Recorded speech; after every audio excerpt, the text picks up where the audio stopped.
Hello, everyone. Welcome to Sword and Tea, a Sword and Key chat show with people in the TTRPG space who might be game designers, game creators, artists, uh, anything under the sun, honestly, when it comes to TTRPGs, but wonderful folks all across the board. I am Derek Sword. I use he, him pronouns. I am your host for this Sword and Tea.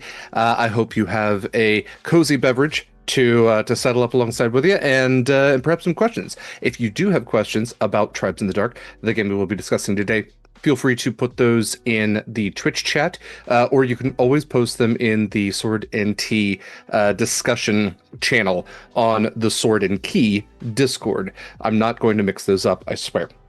I am joined today by Will Hutton. Will, thank you so much for joining us. You are the lead designer for Tribes in the Dark. Thank you. Thank you so much for spending some time with us. Yeah, not a problem. It's great to be here. Yeah, it's great to have you. Before we jump into stuff, I just want to say that this is a Sword and Key stream. You can find all of Sword and Key stuff at beacons.ai/Sword and Key. I'll go into all the nitty gritty later, but all of our socials are there, all of our discount codes for our affiliates, charitable organizations that we're currently in support of, all of the neat, nice stuff in one neat, nice place, beacons.ai/Sword and Key. Um, Will, you are, like I said, lead designer for Tribes in the Dark, which is a really cool looking game. It's not something that I had a lot of exposure to before, so I really appreciate you kind of bring it to our attention. But before we get into any of that, we'll talk a little bit about you. What is your experience with TTRPGs? How'd you get started? And then maybe even beyond that, how'd you get started with TTRPG writing, creation, all of that second tier stuff that a lot of people never get to? Yeah.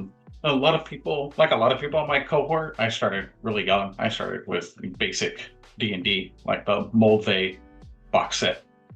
Might have even been earlier. I had been, exposed to it even earlier than that because my dad was a science fiction fan and he used to go to a used science fiction bookstore that had role playing games, and I always used to look at them and he would tell me that they were too complicated for me and I couldn't.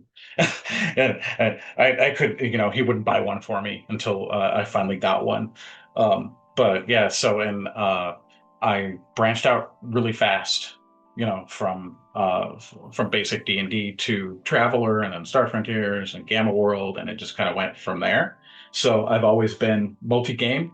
I actually really stopped playing D&D sometime in high school in the late 80s and never looked back. I just continued to play other stuff, but I've always liked to tinker. Um, One of the first things that I ever did was there is a pocket game called Battlesuit from Steve Jackson Games that is was a offshoot of their Ogre Gav war game. I turned that into a role playing game. I basically figured out, like what stats and whatnot that I needed, and as well as doing a couple other little things, like we did like a Transformers game. We were using the stats from the back of the card on the Transformers. We Yeah, just use yeah, those. Yeah, that's great. yeah. Yeah, So it's already there. so that's yeah, exactly. Yeah, it was like, why not use exactly what's already there? Yeah. But I really got into it with Tribe 8. The original game that Tribes in the Dark is the new edition of, Mhm. is what really inspired me to start like writing and designing. I had adapted it previously to multiple different games. Mhm. As just as things came out, and as I wanted to experiment with like new experience with the setting and with the characters. The first one was The Shadow of Yesterday, which was I can't recall who wrote it, but it was a Forge era role playing game. Mhm. And so I did it Shadow of Yesterday. I've done it for multiple versions of Fate, starting with the Fate 2.0, like Spirit of the Century, Fate Core, and then and then what really kicked it off was just kind of an odd thought that just kind of like a stray thought of, hey, we should try to reboot this. We should try to bring this back. It came out in 1998, and so everything that I've done from the writing to, like learning layout stuff and just learning more industry stuff in general has been around Tribes in the Dark. That's amazing. I mean, that really, like you said, it was your inspiration to start writing. So I think it's really cool that it's kind of come full circle now. And yeah, the setting, like you were mentioning, I don't blame you for wanting to port it into these other rule sets because it is a really interesting setting. And like I said, not something I had personal experience with before.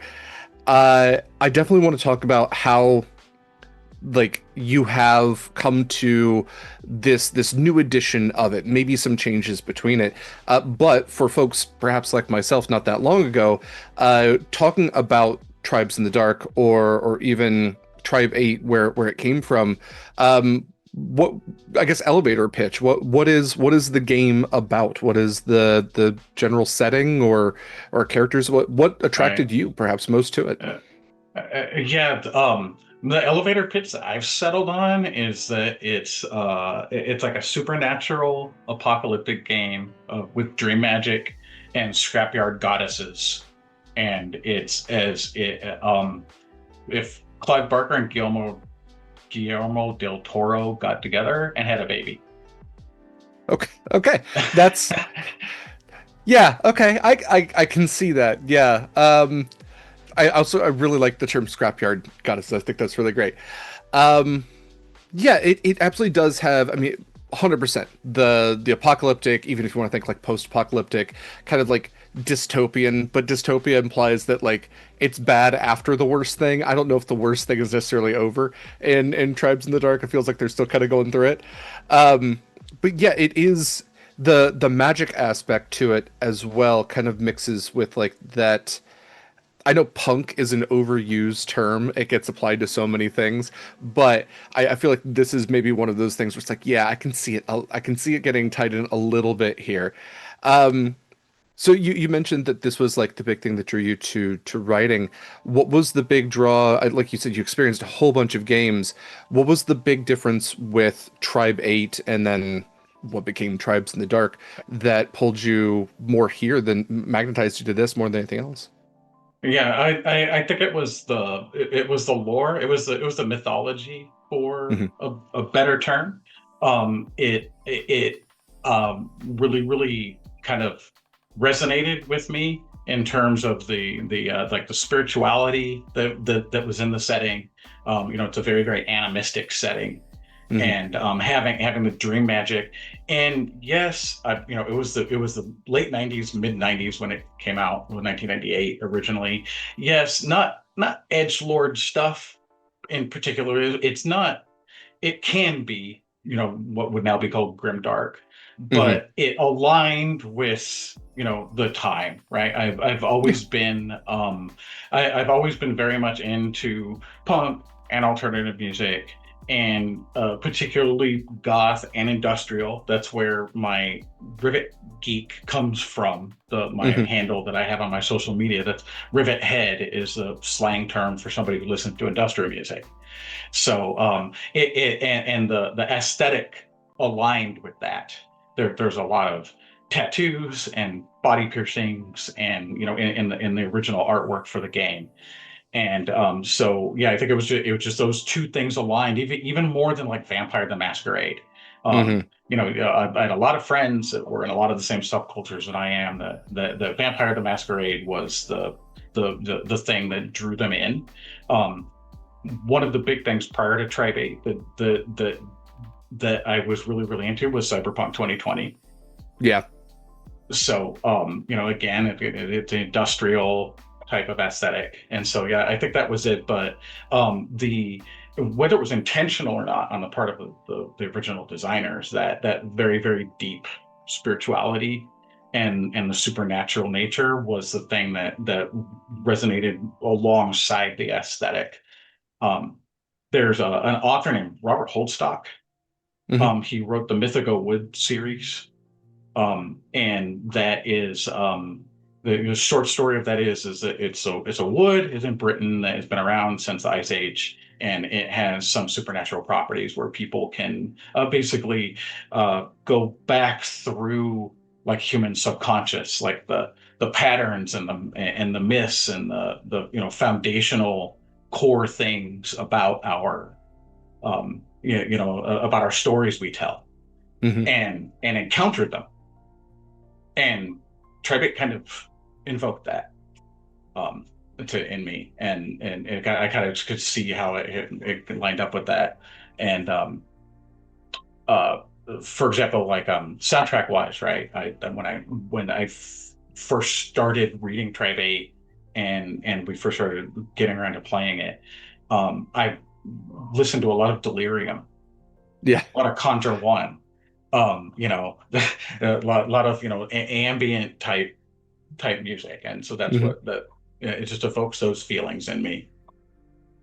I love that. I feel like that is, much like you were saying, absolutely a product of the time. Also, somebody who lived through the late 90s, and went to many a comic shop that absolutely had that vibe of like, it's that strange dichotomy that happened right before the millennium of like the grunge industrial progress versus like we should really like touch grass sometimes and get into nature. It was that time of Yeah, like Enya, and also like the tail end of Nirvana, and just like people either wanted to be way too like urban or way too just foresty wood witch, and the two kind of met in this weird space, and it kind of feels like this game is also meeting in that weird space with the, again, like the yeah, industrial part of it and the dream part of it. Yeah, no, and I appreciate that level of nostalgia. I discovered, I mean, again, the artwork, I even think of, D&D artwork at the time, what was that, like 3.5? And even that had the artwork in that had that sort of almost like Rob Liefeld sort of thing to it. There were just like pouches everywhere and just distorted proportions on characters, and everything just had that sharper feeling to it. Um, and then yeah, absolutely Cyberpunk being the very similar with just the progress to what end and the pullback from that. So Tribate, original being the original game. This game is a new edition of it, but still separate from it. Is that correct? that is correct, because so the original Tribe 8 used the what we call the silhouette system that Hmm. that DreamPod 9 had come up with in-house for their their two more popular games. The most popular game is Heavy Gear. A lot of it still exists as a miniature game. It started out as a hybrid war game, role-playing game. And then Jovian Chronicles, which was actually their very first setting that they had published for an anime game that Artelsorian Games, the producer of Cyberpunk, had come out with, called Mechton. That was their first role-playing game. And so they Jovian Chronicles and Heavy Gear used Silhouette system. Tribate originally used the Silhouette system. They eventually had a second edition that upgraded the system a bit, went with the OGL kind of thing, with glut kind of thing, and then they mostly got out of publishing role-playing games. And so yeah, so when we decided that we were going to redo it, the whole idea is that stuff's happened in the past 25 years in terms of games, just in period rule sets, Yeah. you know, what would be considered technology for role-playing games. And so we thought that it needed to get an upgrade itself. Yeah, I think a lot of things that people enjoyed that kind of did, like you say, fall by the wayside a little bit, don't always get this treatment to them to revitalize them. And I think there's a lot of people that are getting into TTRPGs now. There's been that renaissance in the past decade, maybe 5 years to a decade, and I think people are looking for new things. But then you also have, the people who've been around from it who want to introduce the stuff that they started with, and I feel like again that's a good Yeah. bridge to have. So for Tribes in the Dark, the setting is it Vismari? Is that the name of the world? Vimmery. Vemory. Okay, I was close. Vimmery, yeah, and it is actually a portmanteau. I think is how you pronounce it, but of Vimmery, which is the name of the island of Montreal, the actual Oh, name of the island. So Vimmery is a it's a It's a good fun fact. I didn't know that. Okay. So we have the setting of, these like two like genres almost colliding a little bit into, a genre all itself.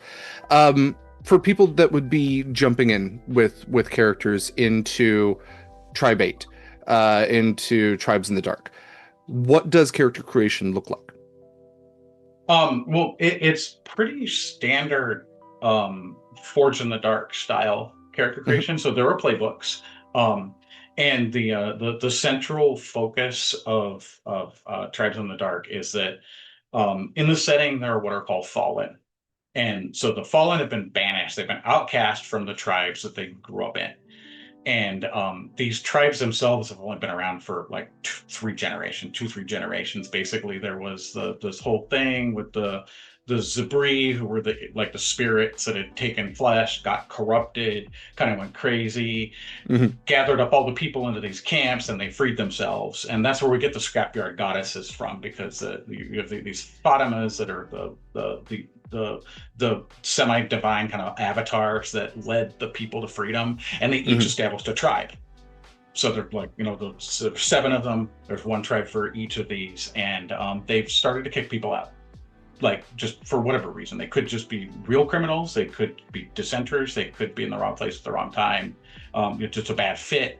So they start to cast them out. So the player characters are fallen.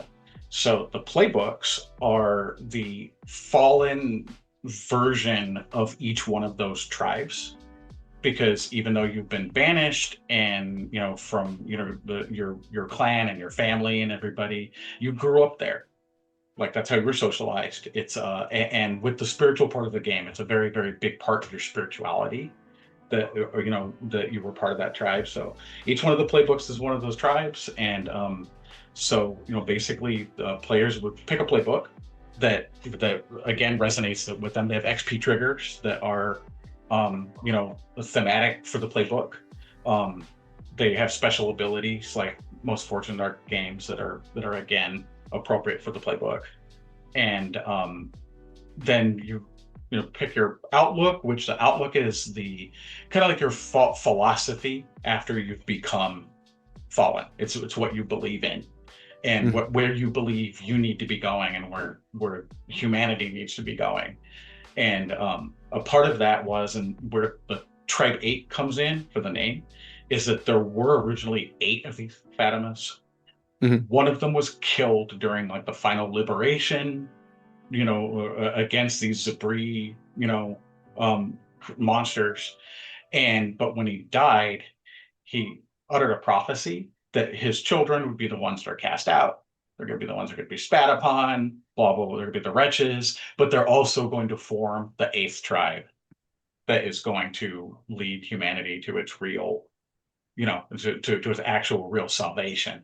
Hmm. And so those outlooks have to do with how they think about that 8 tribe in a way. And so if you get there's a couple traits you can pick with the outlook that gives you some bonuses, or some role playing type stuff. And that's it. We meant for it to be really, really quick. It was patterned on the Forge in the Dark playbook style of Yeah. pick your playbook, assign your action dots, choose a couple other things. In our case, you're choosing like your crime, that why you were banished. You're choosing your tribal background, like what, Hmm. were you a hunter, or there's specific names, for each one of the tribes. But in general, were you a warrior, a hunter, an alchemist, a judge, like that kind of thing. And I love that. yeah, so you just go through, and you know and the original Tri-Bait Solid system was, it was mid-90s, so it was very Yeah. much that very much, I like to call it a physics engine, right? It's Yes. fiction engine versus physics engine. So it was That's a very, really very good way of physics putting it. engine. Yeah. Yeah, Yeah, and so all it that could be. crunch.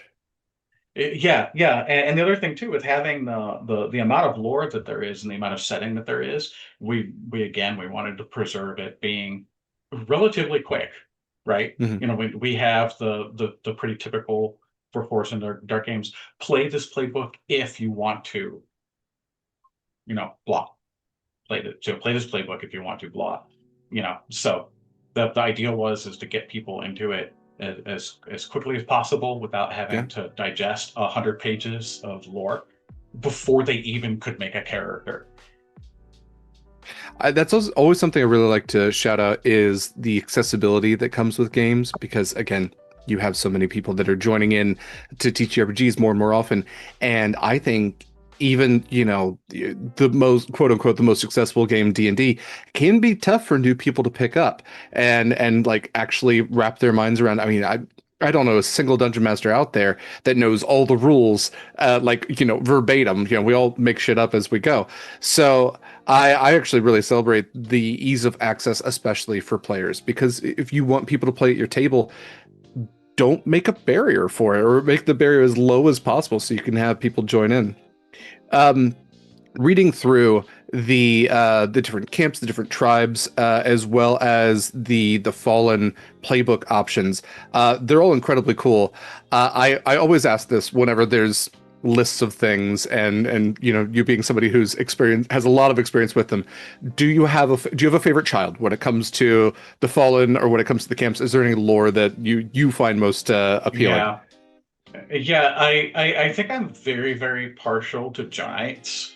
Mhm, The Jonites are the warriors. So their Fatima is Joan the warrior. She was mhm. one of the two that she was the surviving one who was the one who led the fighting. And there's there's lore stuff behind how come the Jonites have turned out the way that they did that has to do with this other Fatima Joshua's death. Basically they were brothers, like Joan and Joshua were brothers, brother and sister. It hit her very hard, Mhm. and so it changed the nature of the tribe and changed the nature of her. And so I kind of, it's kind of paladinish in a way. You know what I mean? Like the presentation of honor and duty, and yes, they're warrior types, they're fighter types, but they're also they're also very spiritual in their own way, and almost in a like a Christian Templar type. Yeah. Yeah, they have their rituals and their prayers that they do every day. They have glass makers who make stained glass. So really leaning into the Windows. Joan of Arc kind of vibes with this. Yes, yes, yeah, Yeah. very much so. Yeah, Yeah. very much so. And so I think they're one of my favorites for that reason, because I think that there's they lend a lot of depth to just having the not just having the I just smash things type, Hmm. archetype or stereotype. That's really cool. What about the Fallen? Do you have a favorite among those? Yeah, so the and out of the four fallen archetypes, I mean, it's just really quick because there's only four versus seven. So the Doomsayers think that um that basically this prophecy that I talked about is the thing that's important, right? They need to decipher that. They need to figure that out. I think that's what everybody needs to concentrate on. Then there's the Herites who believe in freedom, period. Like they think that everybody should be free and capable of doing anything that they want to do. Nobody should tell anybody what to do. And then you have the Jackers, who their thing is basically vengeance. They believe that the Zabri are the biggest threat, that they need Hmm. to we need to fight back against them and make sure that they're really gone. And you have the Lightbringers, who are all about unity, and everybody needs to come together and cooperate. And in the original game, the Herites got a really, really bad stick. Like a really, you know what I'm saying? Like they got a very, very bad break Hmm. in the meta plot that was going on, because it's very, very easy to depict the Herites as just being psychopaths, right? They just, all of them just want to go and kill tribals. That's all that Right. they want to do, because the tribals were the ones that cast them out. The tribals are the Fatimas are the ones with their feet at the necks of the people. They need to bring them all down. But the Herites actually are more nuanced than that, because they're supposed to be the bulk of them are about teaching people how to fish, right? Like Interesting. yeah, to helping people, and to they're not like, they're not like full on libertarians, like they they want to establish, like the defenses, and get everybody situated, make sure everybody has shelter, education, like all that kind of stuff. And so I Yeah. think that they're my favorite because of that, because they've kind of gotten the bad end of things as far as the presentation, and we changed that in Tribes in the Dark, in terms of making sure that that comes out, that's more at the surface of that just because you pick Harite doesn't mean that you're like a psychopathic murderer. Yeah, not totally exiled Yeah, from yeah, yeah, everything else. Yeah, right. that's really interesting, that concept of intense independence, but independence not meaning that you're not a part of a community. That independence is something that like everybody can share in. The absolutely, like you said, like teaching others how to stand for themselves as well. That's a really interesting take on it. I really appreciate the revamp on that, because I think that makes the lore a lot more interesting than just that roving group of collective murderers are all hanging out together. I think that's much more interesting. Yeah, and Uh, they wound up being, in the original meta plot, they wound up being some of the ones who, they weren't necessarily all bad guys, right? But some of the stuff in the original meta plot was driven by that fanaticism mhm. of needing to take the tribes down. It was like it like turned into like, oh yeah, there go the Harrites. You were like reading the book and like, oh, there go the Harrites again. Like. So this is like we've said, a apocalyptic, post-apocalyptic world. We've got the dream magic aspect in it. We have our playable characters who themselves have been cast out from their independent tribes. There's also, I want to shout this out. Quick tangent here. The artwork in this, we talked about this a little bit before we went live. Is used a lot of the original artwork from Tribe 8, and it is absolutely gorgeous artwork. I want to shout that out. The artist name, remind me, is Ghislaine Barbe. That was the thank you. original artist. Yes. Yeah. Which we talked about, did a lot of the cover art for Monster of the Week games, which I think Oh I no, didn't know. two separate people. Oh, I'm Yeah, sorry, I yeah, misunderstood. Please. two separate people. Yeah. Wanakoa did That's what it was. Thank you. did our cover for Tribes. Yeah, for Tribes in the Dark, and yeah, he'd worked on Monster of the Week. Yeah, Ghislaine Barbe, he was mostly known for Dreampod Nine stuff. Heavy Gotcha. Gear, very very very iconic with the depiction in Heavy Gear, and went on to do, I think, media like normal animation, like video Mhm. games, like that kind of thing. That's awesome. And like I said, it's gorgeous. I appreciate the clarification there as well. But looking at the map that you have, it absolutely is fully encapsulating of like this is a rough place to be. The map has that gritty vibe to it as well. So as playable characters are now going out into the world, disparate from their original homes, perhaps collecting together from various places. What are the biggest threats they are likely to encounter? During adventuring? What are the big enemies? We've talked about the Zabri. I'd like to know more about them. You said that they're monstrous people? Um, they they were spirits, so Yeah. they were purely spiritual. Like exactly what they are, what they were isn't defined, but in the setting, at some point during our era, they gained access to physical reality. They were able to actually come over from the spirit realm into physical reality, and when they took form, like I said, it corrupted them when that Hmm. happened, because it wasn't supposed to happen, right? They were supposed to be separate. And there's this concept in the game of, there's the one goddess which is supposed to be the creator of the whole universe, and all of the cosmology in it, and who is the just a creative, feminine, positive, life force in things.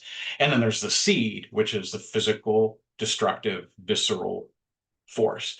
And the seed is not so much a deity, but just a force, right? It's a thing that exists. And so when they came in contact with the seed, It corrupted them, Hmm. and that caused our civilization to collapse. So we collapsed because they basically introduced all kinds of chaos, right? They were doing all kinds of things they couldn't do before. And they could possess people and jump from body to body and do all of these things. And so our civilization just completely went downhill. And of course you can imagine, right, that governments would react to certain different ways to this type of thing. So there was warfare, there was, the chaos and confusion. And so at the end of all of it, in short, what happened is they got trapped in reality. They got trapped in the flesh that they were in, which caused them to lose that connection that they had to the seed, to that feeling that they had to the seed. And the only way that they could do anything to regain that was effectively to gather up all the remaining humans that they could and to use them as the conduits for regaining that those sensations.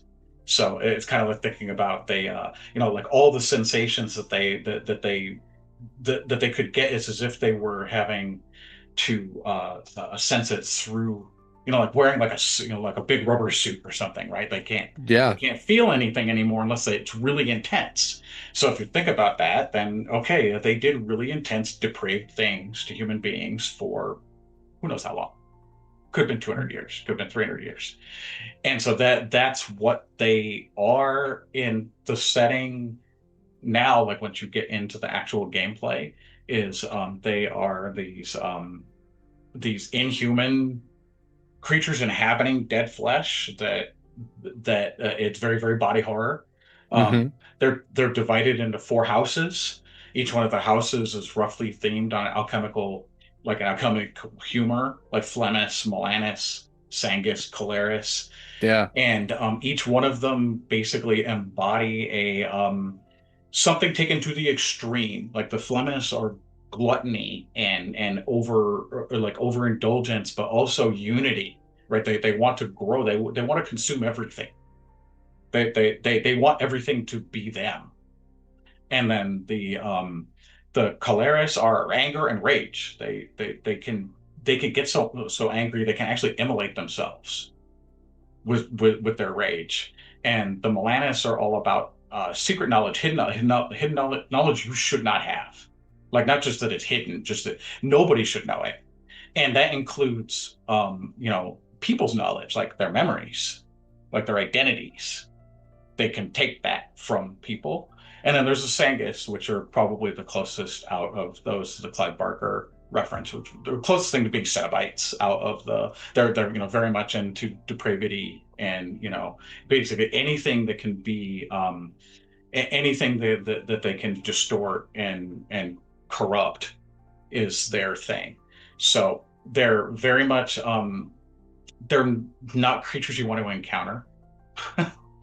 They're Yeah. typically, yeah, you don't want to run into them. The tribal dogma was is that the Zubri were broken. That they were broken and they were forced back off of the island of Emery, and they're in their own thing. But at the same time, they've that's where they're at, and they've been left to do their thing there. So they're very much a real threat. And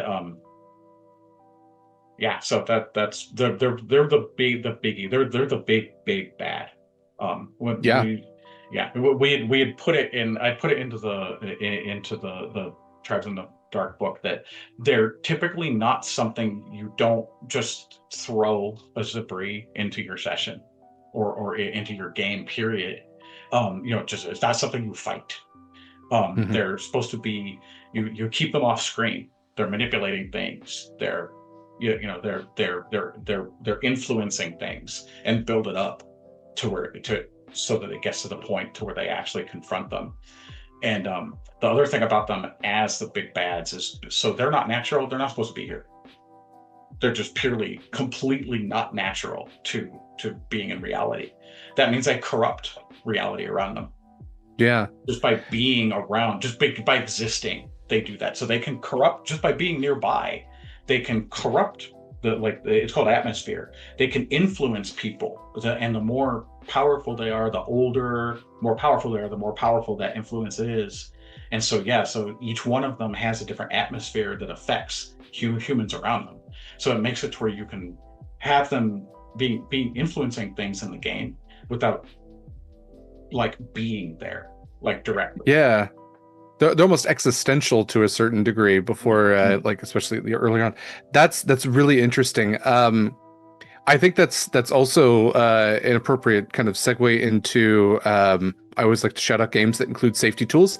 You all have been wonderful enough to include safety tools. But yeah, I think that we have a variety of games we chat about. People play a variety of games.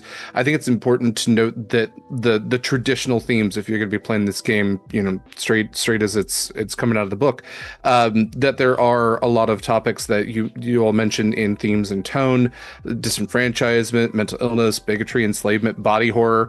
I think all being really big ones. So things to know. Then the next section being safety tools. So I really do appreciate that. Set the expectation, mention that, just because these things are here doesn't mean we need to torment people like the actual people with them. This is a game we're all supposed to be having fun. And then the safety tools again is always really great. We had a question in chat, and I think this is a really good one. How flexible is Tribes in the Dark for a one shot versus long-term campaign play? I've been running one shots for Tribes in the Dark for 6 years now, Mhm. well, 5 years. So, yeah, I think it works great for one shot play.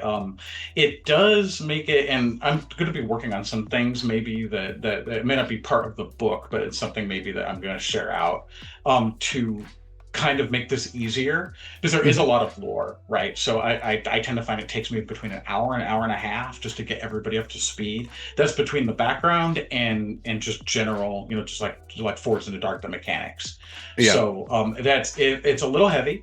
It can be a little bit overwhelming. I've gotten it down probably about as fast as I can, but there's a lot of a lot of interlocking parts, Yeah. and so that the biggest hurdle I think to that is that. But I'm this week or next week I'm gonna be trying to write up like a one page. This Like a is primer. yeah, this is a Yeah. primer for the setting and try to fit Hmm. it into the one page.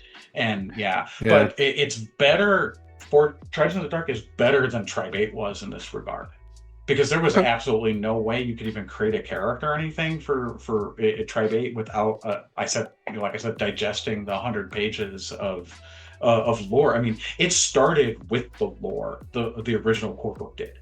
It was Hmm. 110 pages, and I on Yeah. top of that, yeah, and on top of that, that lore was all first person, unreliable, or if not first person, then unreliable narrator, all of it. Right. Right. So it was very, very much in the style of the time for the mid '90s, for when it came to meta plot slash lore heavy role playing games, cult, Nephilim, Vampire the Masquerade. They were all like that, you know, and so but for actually doing one shots, I think it works great. Forge in the Dark is just period is fantastic. You've got a 4 hour time slot. You can fit in a whole entire scenario adventure to Hmm. easily within like a convention time slot. Yeah, That's and one awesome. of the one of the versions of the playbooks we have that is it's the older version of the playbooks, has the like character creation steps and like some sample names and things like that on one of the panels. Hmm. And we did it specifically because we're running a lot of convention games, running a lot of one shots. And so that way we could basically hand somebody the playbook and they could say, okay, now that you pick your playbook, follow the list. That's great. Um, I guess to that point, since you've been running a bunch of one shots, um, you were wonderful enough to send over the rough draft of everything that you have, which is again very very hefty, in a good way, I should say. I mean, there's what 327 pages of incredible work that I've been reading through. But when it comes to modules, I'm not sure if I skipped past it. Do you have any modules that you're thinking of including, or perhaps I know that I have mentioned this yet, I apologize. This is currently open on Kickstarter. Are there any modules that you will be perhaps adding for players or GMs to run? Yeah, so we included at the end of the core book a rewrite of one of the original scenarios that for Tribe 8. It's called Enemy of My Enemy. I did skip And past it. that Yep, it's right there. yeah, yeah, it's in there. Yeah, and that sets aside the general structure, of how somebody might structure a session slash we call them quests. Hmm. Um, and excuse me. And of course, we have advice in the quest and downtime section about how to structure those quests. Other than that, if we hit one of our stretch goals, we have a companion volume because 330 pages, like you said, is hefty. It pushes the limits for print on demand, Hmm. in terms of page count and cost. So the second book, we have some scenarios that we plan to include in that. Um, but it's very much so the original Trebate had a whole meta plot. It was like six full page books that had these campaigns in them. And then plus they had a bunch of other scenarios that they'd published in other books. And we had made a deliberate decision not to go down that route again. We've actually reset the game back to the state that the first edition core book was and said, if you want to Interesting. do anything else, then this is yours, right? Yeah. This is your game. We're not telling you anything. We're going to start from here, and then where you take it from there is up to you. So very much play to find out what happens. So there's not big plans of reviving that, and there's not really big plans of having any kind of like new, like scenarios.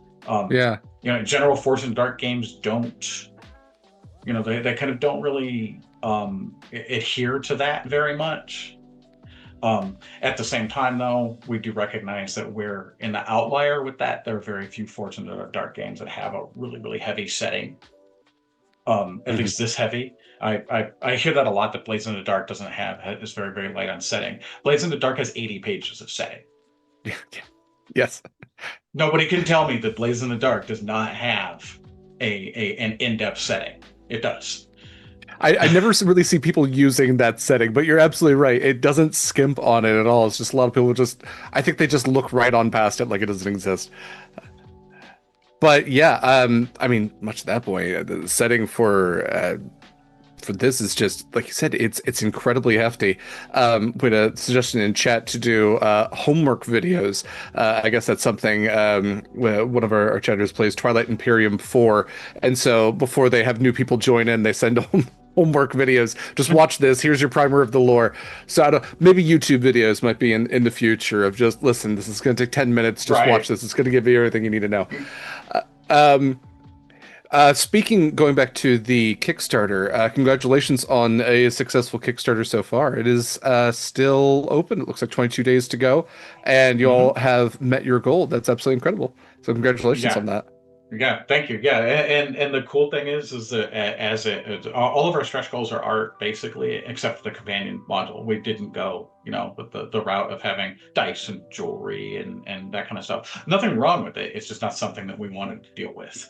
Yeah, So the because of that, that just means that we're going to get more and more cool one. Right, there's going to be the higher that goes, the blank pages that are the blank spots that are in that draft that you're looking at, the mhm. higher this goes until we get to the cap for what we know we have for the art ask. Every single one of those will get filled up by one art. I love it. So yeah. Yeah, and I even from the first iteration you sent me to when I opened it again today, I was like, oh, there's new artwork in here. So it's great to see that absolutely those blanks are getting filled in. Um, Yeah, so let's you mentioned some of the goals that some of the what's the word I'm looking for?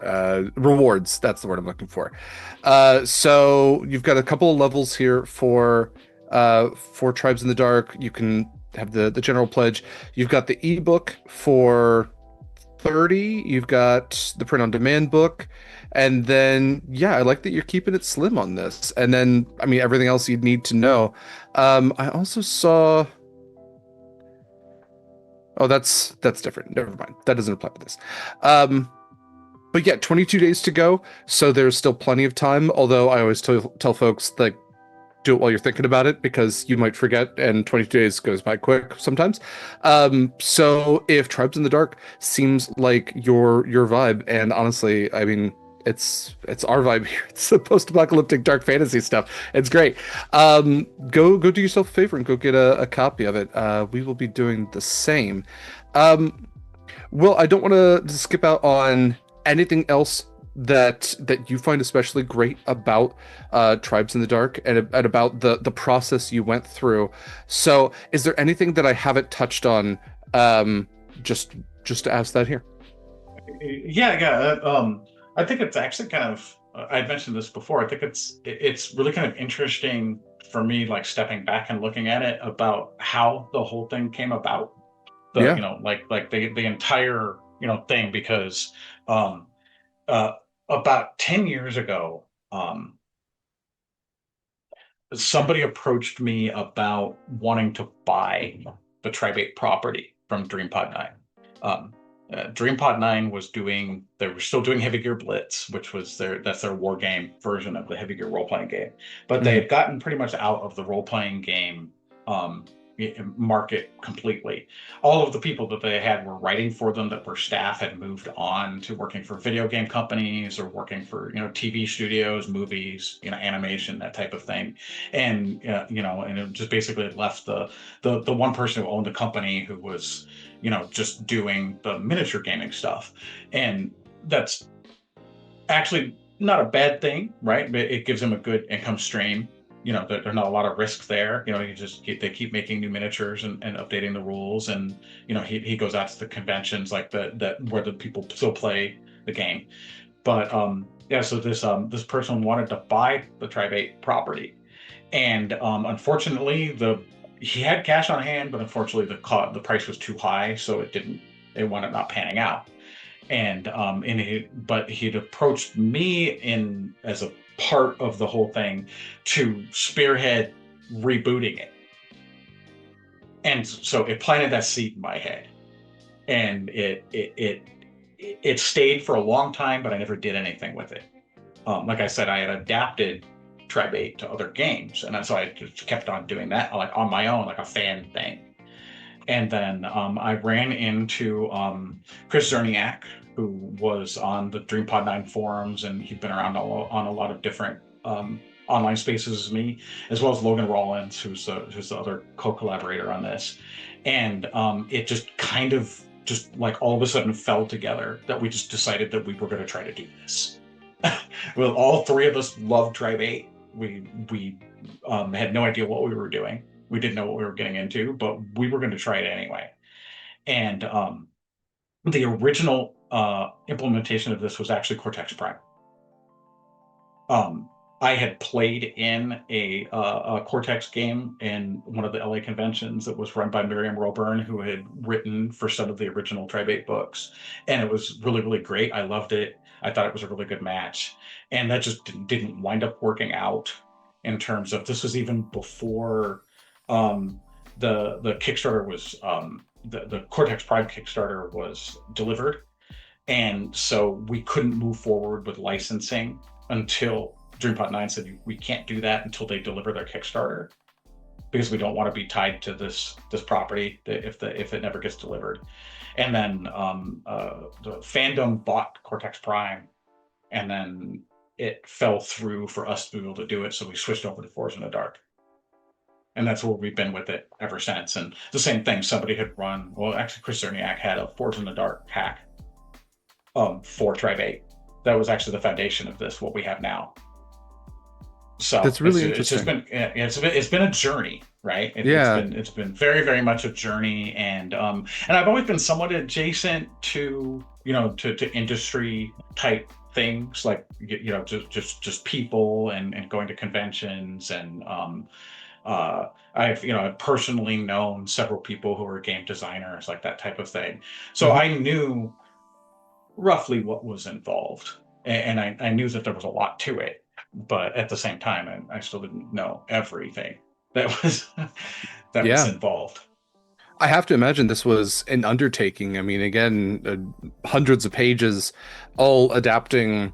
I mean, you had the structure, but I guess one thing I'm curious about, um, using the Forge in the Dark system. I know you said that you had kind of ported this over to Fate and maybe even a couple other things. What made you land on Forge in the Dark as the primary rule system for this? I think there were two things. The first thing is it seemed like a really good fit, right? Hmm. Just in terms of just in terms of the way that the system works with the interplay, like with the actions and with the position and effect, the consequences, the resistance rolls, like all of it seemed to match. And then the original silhouette system was a D6 system. It was roll X number of D6 for whatever your skill is and take the highest. So we were like, it kind of fits, right? Like it's not exactly the same, but it's close enough that it means that if there are any Tri-Bait players out there who original tri who were that was it, that was their whole thing, they loved it. They're like, I'm never buying another set of dice except for D6. We have them covered, and so like I said, it just really fit very well to and it's kind of interesting because silhouette system itself wasn't a good fit for Tri-Bait. That's one of the reasons why I deviated. I started going to other systems because it was originally like I said, it was written for a hybrid war game, mecha war game, science fiction game.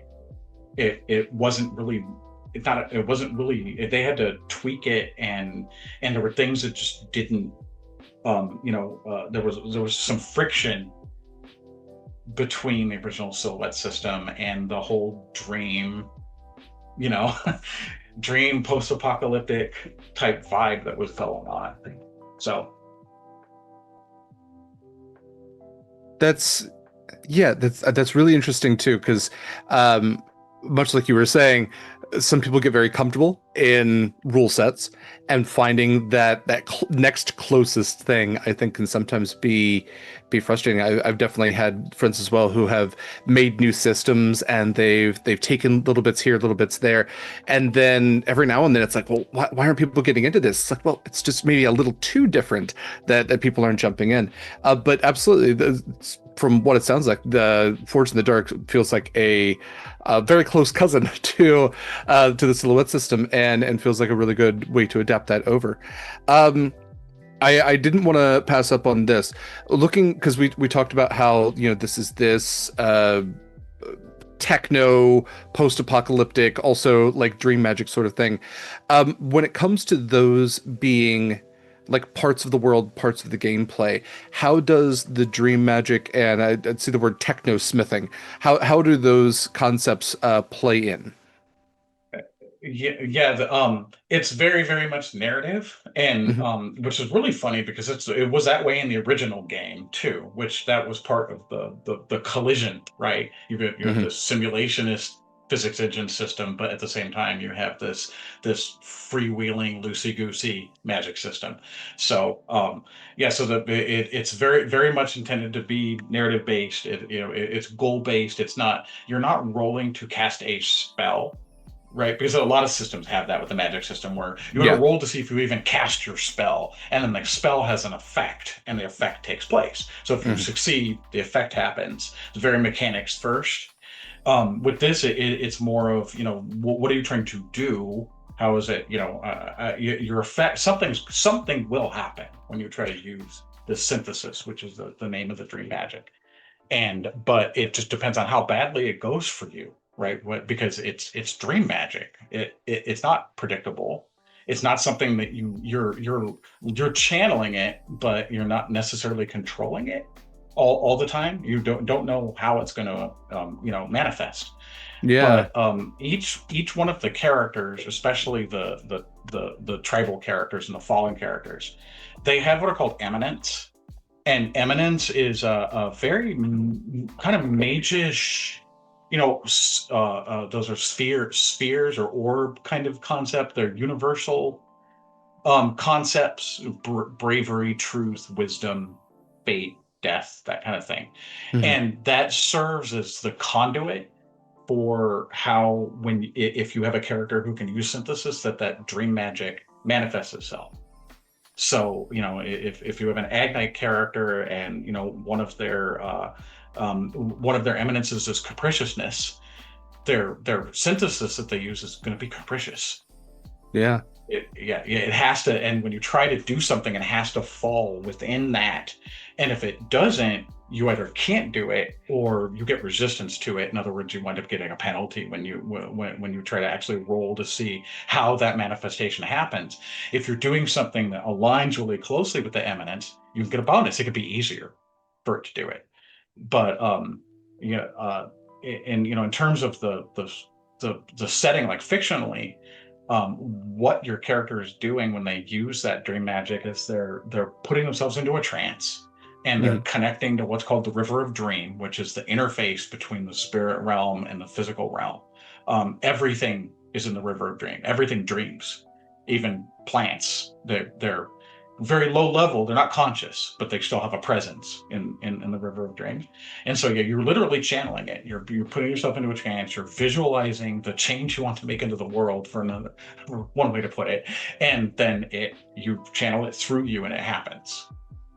And so, yeah, that's just basically it. When you're using your magic, you say, if you have, because not everybody has the synthesis, but if you Hmm. have the synthesis, you just say, I want to use synthesis, and this is the eminence that I'm using. And we figure out it's called the magnitude, which comes from Blaze in the Dark, where you figure out, how big is this? How long is this going to last? What quality is this? How much force is this, etc. We figure out that magnitude cost, and that basically dictates how risky that is for you to try, because you can try things that are above what you can do, like a certain level of things you could just do, right? Like just whatever the combination of your attributes are, you can just kind of do it without it being risky. You can go over Yeah. that though, and when you go over that, again, it's a matter of how much control you have, whether you lose control of it. And then you can get side effects like it causing distortions in your perception. The dream reality and real reality merge together, and you can't separate the two. And it can go all the way down to the absolute worst case scenario is that current from the river of dream that you're trying to channel through you just blows your spirit out of your body, and now you're tumbling away in the current, and you're not going to get back without help. Somebody's going to actually have to Interesting. go into the river of dream and find Yeah. you and bring you back, because you can't get back to your body on your own. That's fascinating. That's so cool.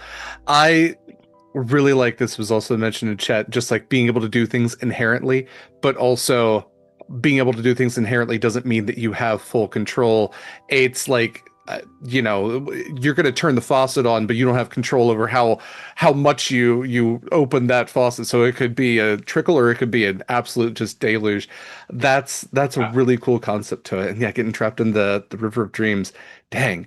Um, and that feels like an entire, potentially one shot or entire session or multiple sessions potentially mm-hmm. for yeah, that's really Yeah, cool. yeah. So In one of yeah, the games that I ran, and it wasn't explicitly synthesis related, but it was a very, very similar concept. Like a very similar thing happened to his hmm, character. His spirit got pushed out of his body. Um, I I really, really like to imagine the whole, like in Doctor Strange, right? Like the thing yeah, where, like, like like a chi push, like, and like somebody's spirit literally gets like pushed out of their body. yeah, And yeah, his character got separated from his body through something very, very similar. The current of the River of Dream pulled his character out of his body, and they couldn't get him back. They tried, and they just couldn't do it. I actually had his character stick around as a ghost for for quite a while, actually. He just he was there. He was like a force ghost. hmm, And that was one of the cool things about the setting is you can have stuff like that, and as well the River of Dream is a whole thing, right? It's like a whole other plane of existence. Yeah, And like I mentioned before, the setting's animistic. Everything has a spirit. right. The mountains have spirits. Yeah, A pack of wolves, they each have their own spirit, but they may also have a guardian spirit that's like the mega wolf that's and they can actually change and grow, as so you can have something that was just the spirit of a little stream, like a little babbling brook, just and was just kind of like a nature spirit. But then some humans came and they set up their settlement nearby, and they started using the stream for their water and for fishing, and for whatever else.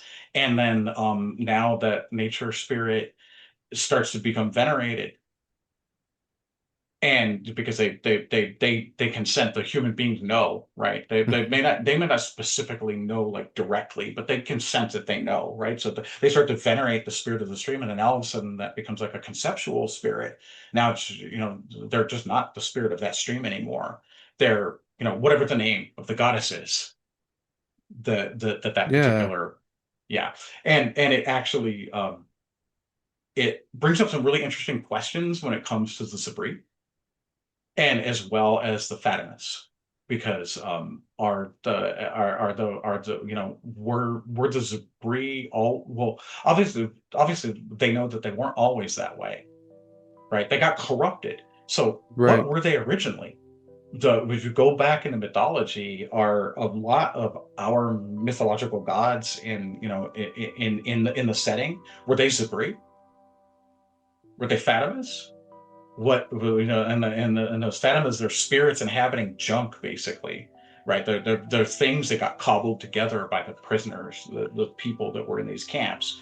Yeah, So is it that they actually are semi-divine avatars, or are they spirits that got summoned and put into these bodies? And did the same thing happen to them that happened to the Zabri, right? Did they get corrupted when they inhabited the physical bodies? right. So. And then further manifested like a tulpa sort of with these various entities. That's I like the open-ended questions with that too, because yeah, that's b- always love if a setting or game is like, listen, here's the way it is. Love it even more if it's an unreliable narrator. Love it even more if it's just an open-ended question. Just Mhm. what if? What do you think? I think that's pretty great. Yeah, really deep lore on this. Definitely something that I'm looking forward to diving more into. Um, for people who worked on this new edition, I see that your name is listed almost under every title. Who are some of the other folks that helped you work on this? Well, yeah, like I mentioned, there was Chris Zerniak Mhm. who did a lot of the very very original groundwork, but he's also been instrumental in just keeping us on track. He's our cat herder. He and also the no will no, right? He's gonna bonk me with the newspaper. Deep Mhm. Cuts comes out, and I'm like, we can totally redo the entirety of the core, blah blah blah blah blah, to the threat roll. And he's like, no, no. And then there's Logan Rollins, who he's done some of the writing and is very much our rah person. He's been doing a lot of our social media work and our outreach, as well as he is very very much. I mean, all three of us are very in depth into the lore, right? Mhm. So when we're making changes or we're debating how we're going to present things, when we're doing stuff like that, is very very much a part of that conceptually. And then there's Oscar. He's been our face man, basically. He knows a lot of people, so he was the one who actually got us in touch with Robert Dubois directly, and Robert Dubois is the one in charge of DreamPod 9, Yeah. to get him to actually publish. So we weren't licensed, so we wouldn't be licensing Tribate from him, to convince him that, hey, this there yes there, it's not heavy gear. We know it's not heavy gear, but Right. But maybe you should try this out, and to win him over, and he was able to win him over and get him to to agree to it. So we've been working very very tightly with Oscar and with Robert Dubois too. This because this is even in the DreamPod 9 era, like the role playing era, Tribe 8 was not his baby. So it was somebody else's baby. And so he just never really had thought to try to try to resurrect it. And I think that he's now seeing that because we were telling him at the time that the things have changed, like in terms of what people are hungry for, what people want, the sophistication that people want in terms of their settings or their games or whatever. We think this is a really good time to do it. Yeah. And so yeah, so eventually he agreed with us. So That's awesome. I was definitely curious. That was going to be one of my next questions is the licensing part of it. But I think it's great. It sounds like you have a really great team that helped you get to this moment of now a fully funded and then some Kickstarter. A book that's getting, I mean, it's basically fleshed out already, but is becoming more and more complete with every day.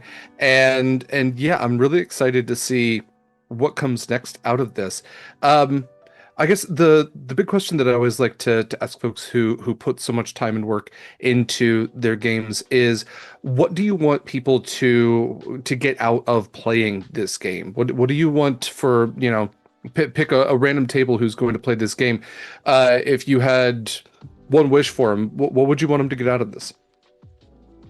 yeah, and I think that at its heart, with all the grungy, industrial-ish, punkish dream stuff, um, at its heart, I think that the Tribeca's about community.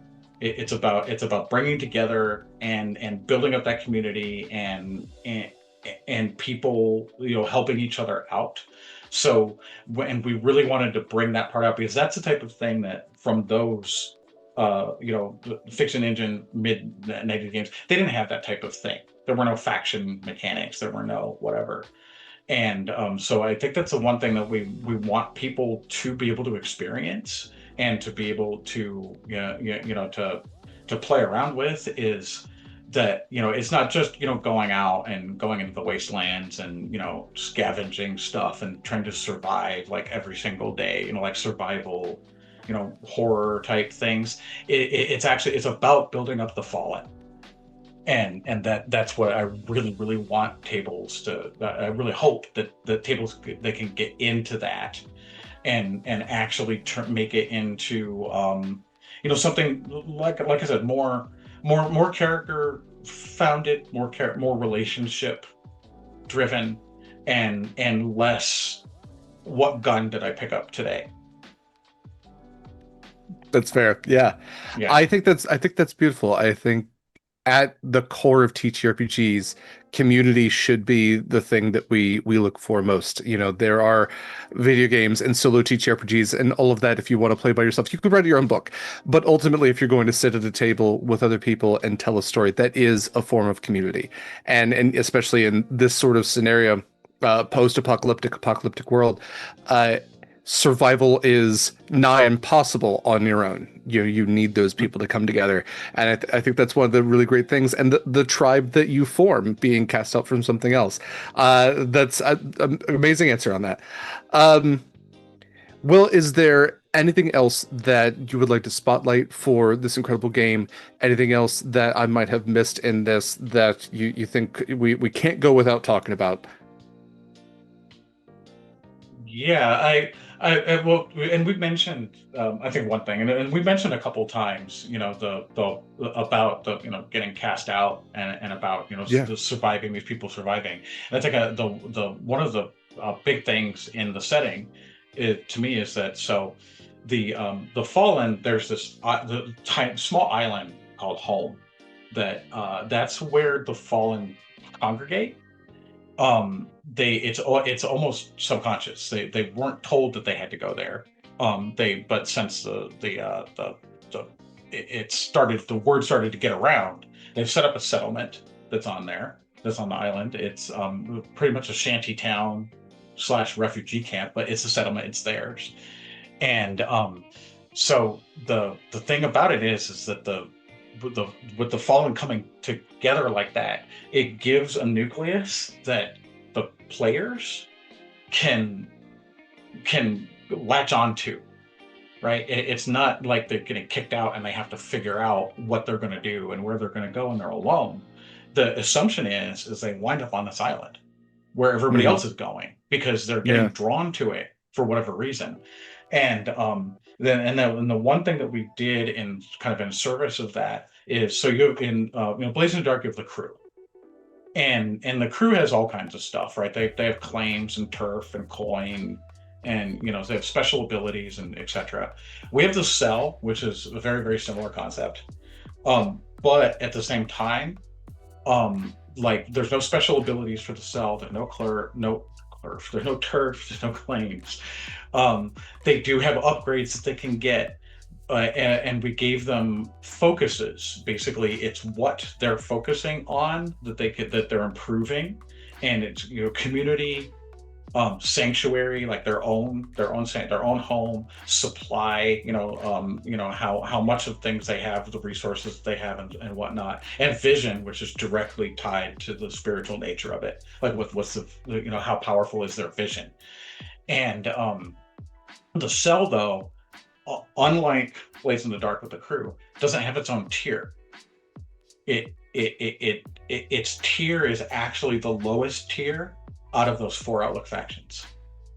Okay. So in order to get your tier up, you have to increase the tier of all four factions. Interesting. Okay. Yeah, we did it on purpose. Yeah. It's a rising tide lifts all boats.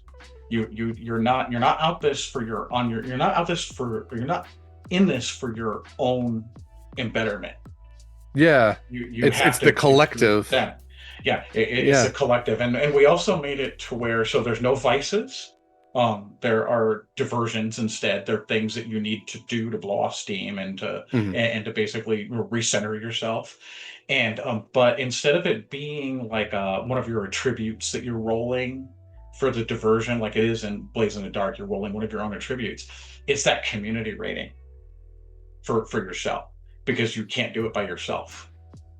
Interesting. Yeah, yeah. You still need, even if your diversion is walking off into the wilderness and sitting alone for a few hours, because survival is not a given, right? Because survival's work, no matter what. You still depend on other people to be able to take your slack while you decide to go walk off into the wilderness and meditate for an hour. Yeah. Yeah, it's that communal kind of vibe that everybody has to do their part. Going very much back to the community aspect that you were talking about. That's an interesting way of adapting that mechanic, and I really do like also the variation on vices.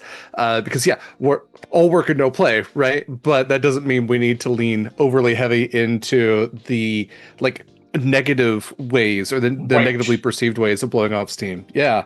Yeah, and that stuff is in the setting for sure, right? Yeah. Yeah, there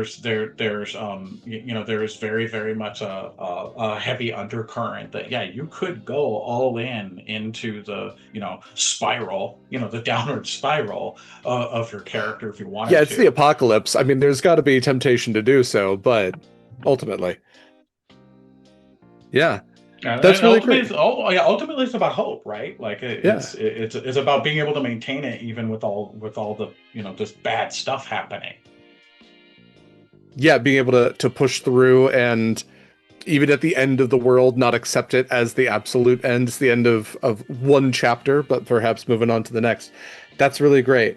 Um, well, this is such a cool game. Tribes in the Dark is such a cool game. I wish I had more exposure to Tribe 8 back when it was still kind of like in its prime. But I'm really very appreciative that you brought Tribes in the Dark to us and to Sword and Tea, and that we got to talk about it today.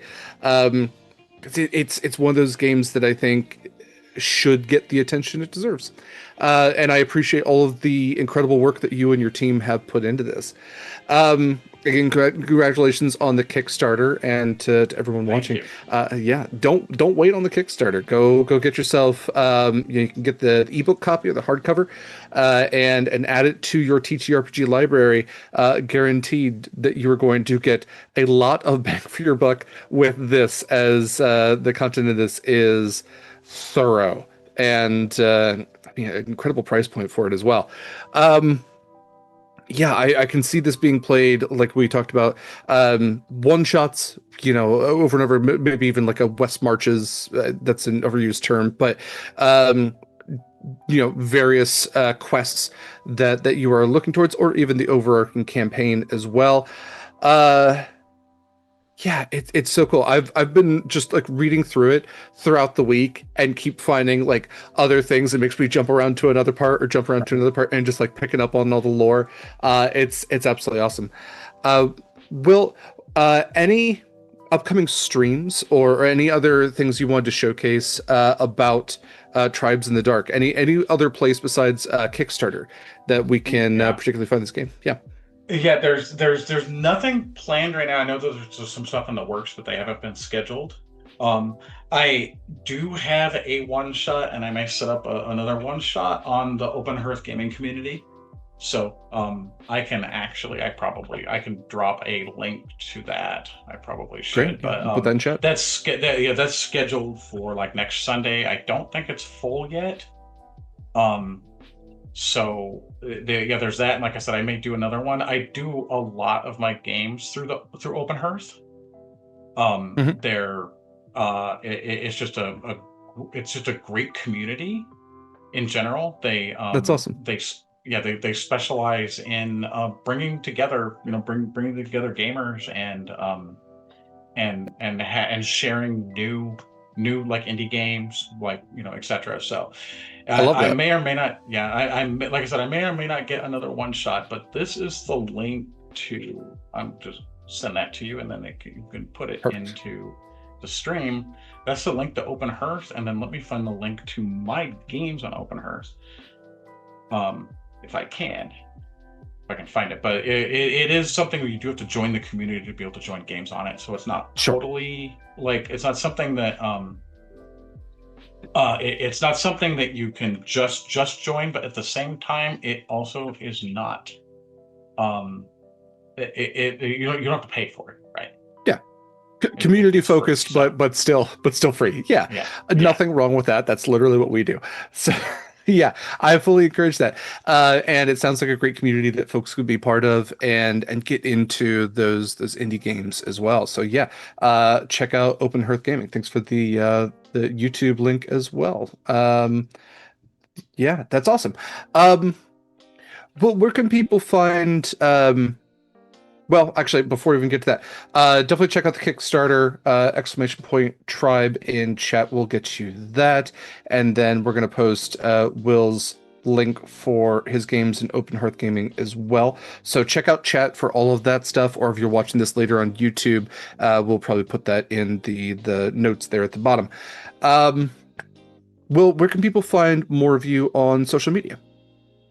Um, yeah. So, and I will also, if I haven't already, will also share our Discord for Tribes in the Dark. Yeah, please. It's very, very low key. There's not whole lot of activity that goes on there, but it's it it's the one that we had set up for when we were doing the playtesting, um, and whatnot. And I can be found on Blue Sky. I'm Rivet Geek pretty much Mhm. everywhere. So if you go to Mastodon, go to Threads, it's probably going to be Rivet Geek. And on Blue Sky in particular, it's rivetgeek.aggregatecognizance.com. Which aggregate cognizance is just a nonsense term that I thought sounded cool. It's very great. Awesome. Will, thank you again so much for joining us and for sharing Tribes in the Dark with us. One last time, check out the Kickstarter. You have, I'm going to say less than 22 days, but also, again, don't wait. Do it now. Back this project and get yourself something pretty great. It's 50 Canadian for the hardcover, which sometimes Kickstarter like estimates for me. About 37 US, so Yes. pretty good. And then 30 Canadian or about 22 US for the ebook. And yeah, do yourself a favor, get a copy of this book. Um, Will, thank you again so much. I'm going to go ahead and start wrapping things up here. So, thank you I, and the audience for yep. joining Thank us. you. Yeah, Yeah. Yeah. thank No. you. Thank you for having me. It was awesome. It was great to have you, and we hope to have you back for either more Tribes in the Dark stuff or whatever comes next for you. Actually, that's something I can ask. Um, any projects that you want to shout out besides Tribes in the Dark? Anything that you might have on like your to-do list or future projects you'd like to work on? If you're comfortable Yeah. with sharing, of course. Yeah. No. Yeah. It's just that they're not in any kind of shape right now for really sharing out.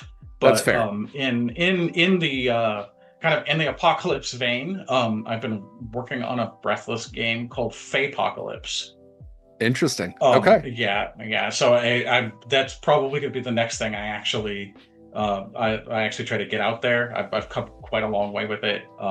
Yeah. The premise with that is that the basically they push the AI technology too far. It Hmm. winds up breaching into a symbolic realm, like out from the physical realm into a symbolic realm, creates a Hmm. gateway for the Fae to come in. The Fae come in, corrupt it, take it all over, use the technology to start overriding reality, and the people, the people that are left, the player characters are part of the people that are left that have to try to try to basically get our world back against these Yeah. like Fae eye, right? Yeah, the true dangers of AI. Every time they're asking you for verification, they're actually stealing your name. That's Yes. yeah, absolutely, yeah. Which of these images doesn't have a street light in it or something, and then all of a sudden you don't have autonomy anymore. Um, Yeah, all of a sudden you've made a deal. yeah, You've all of us, brokered a yeah, deal, exactly. and yeah, Your yeah. terms and conditions, absolutely. If you don't read through them, you might be signing away Oh, yourself to the Fey realm. Um, that's great. I really look forward to when that is ready to discuss and having you back for that. Um, until then, thank you again for joining us for another Sword and Tea. Thank you to you and the audience. Uh, don't wait on getting yourself a copy of Tribes in the Dark. For all of Sword and Key stuff, go to beacons.ai/Sword and Key. My name is Derek Sword. I use he, him pronouns. I am the sword half of Sword and Key because Sword is my real last name. Yes, it's awesome. No, you can't have it. Go to Beacons, check out all of our socials. That's Instagram and Blue Sky. You can also check out our Discord when we have game applications, and we did have one close recently, those always get posted to Discord first, and then they get posted to Blue Sky and Instagram later. So if you ever want to play on in a game on this channel, check out our Discord. It's a great place. You can chat about cool games like this one with lots of really great folks, or a number of other things. You can talk about your pets, your fitness journey, or anything else. For other stuff on the beacons, you can see links to the podcast Monster Crush. It's a podcast that I do with my friend LD. It's also part of the Sword and Key network. We talk about different cryptids, creatures, and miscellaneous monsters from myth, and how pretty they are. They're just really great. We just love talking about monsters. Check that out wherever podcasts are found. We're currently on our summer break hiatus, but we'll be back in September for new episodes. In the meantime, enjoy all of our previous ones, including our most recent about Goosebumps monsters. For other stuff on the beacons, you can see links to our charitable organizations. Our current push right now is for Doctors Without Borders, Sans Médecins Frontières. We have raised quite a bit for them, and we're looking to raise even more. And I believe we're going to close this campaign a week from today. So if you've wanted to put your money towards a great cause, that is a great cause to do it at. So check out the Tiltify link, and you can also see other links to what is it? It's PCRF, Palestinian Children's Relief Fund, Canadian Campaigns for Independence. We will also have some new charitable organizations out in the near future as well. You can also on Beacon see all of our affiliates. We're affiliated with a number of great companies like Eldritch Foundry. They make custom minis. No matter how weird and wild, normal and mild your TT average character might be, you can make a mini of them. And use code Sword and Key for 10% off your first purchase. We're also affiliates with Long Dog Dice. Jen at Long Dog Dice makes incredible dice sets, like this one. I'm trying to find the set I'm looking for. It is this beautiful, vibrant shade of blue with little flakes of copper in it. This is our custom Horizons Call dice that you can actually pre-order for yourself. itself, and it does have the Sword and Key logo on the sixth side. It's pretty great. But if you're not into, having our logo and stuff, that's fine. You can get your own perfect dice set there as well. If you don't see something in our shop that is absolutely what you want, but pretty close, you can always fill out a form to get a custom dice set for pretty much the same price as what you would be paying for the one she's already made. It's pretty great. We're also affiliates with Hit Point Press, the makers of Humblewood and animated spell cards and Griffin Saddleback books. You know them, you love them. Use our affiliate link if you're going to be purchasing from them. I think that's pretty much it for us. We are going to be rating Entropy Emporium, who are doing a charity game where they're playing a Power Rangers TTRPG. So it's morphin time. Take care of yourselves. Take care of others. Thanks to you for joining us for another Sword and Tea. Stick around because we will be back in just a few hours at 3 p.m. Pacific time for Horizon's Call, our ongoing nautical campaign, pirate campaign using the 5e rule system. So we'll be back in, what is that? I can't time math. 3 p.m. Pacific time, 6 p.m. Eastern time, and I'll talk about more calendar stuff then. But we've got lots of great programming lined up for you in the next couple of weeks. So definitely check out our socials and check out our Discord. Okay. Take care of yourselves, y'all. We'll see you again soon.